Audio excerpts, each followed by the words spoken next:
Hey everybody, and welcome back to the 6th installment of playing a random game to find my favorite game of the year. And it looks like this week's game is Quantum Break. Let's get stuck in.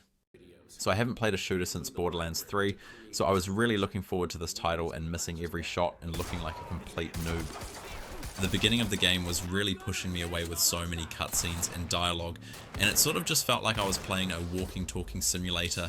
So before I gave up, I just looked at a couple of posts about it and people were saying that it was more of an immersive live action style shooter, so I thought I'd give it a proper go, because the whole purpose of this is to experience games that I wouldn't normally play. The whole concept of time being the protagonist's ability, as well as the main villain of the game, was definitely new to me. The whole playthrough, it was quite intuitive, like when you're trying to figure out where to go or what you need to fix before moving on to the next stage, and using time in your fights was definitely quite fun to work with, because I sucked with a gun, but I was able to speed up behind them and blow a hole right through the back of their neck. So after that I definitely felt like I wasn't completely useless.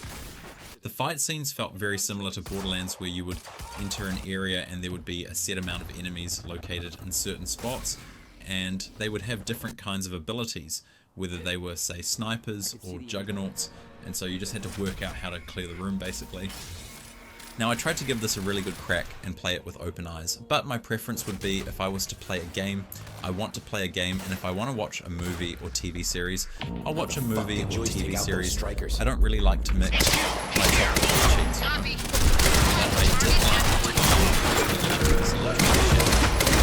Really cool, as well as a heap of puzzles where you are using time to reassemble everything that broke, which was fun to watch.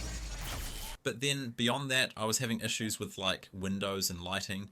The windows were just black on things like helicopters or inside of buildings, and I had these bright lights like green, red and white that would just take over my entire screen. So I tried to find a solution, and people were recommending things like deactivating VSync in my Nvidia.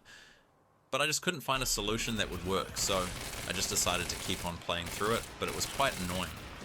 There was definitely too much dialogue for me. I would have preferred it if they'd just made a movie, and I would kick back and watch that rather than it interrupting my playthrough.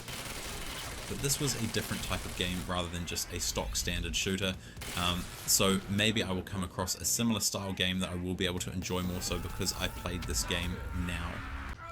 It did have progression, a talent tree, but it just didn't feel as impactful as other games usually do, considering you had to go out of your way to collect the points for it, and your weapons didn't improve as you got through, you just got whatever the enemies dropped.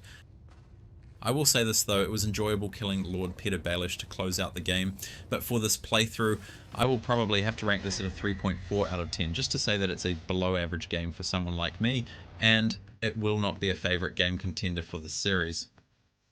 So that was game number 6, thanks again for watching, and if you've played Quantum Break, how high up were you able to send the time frozen corpses?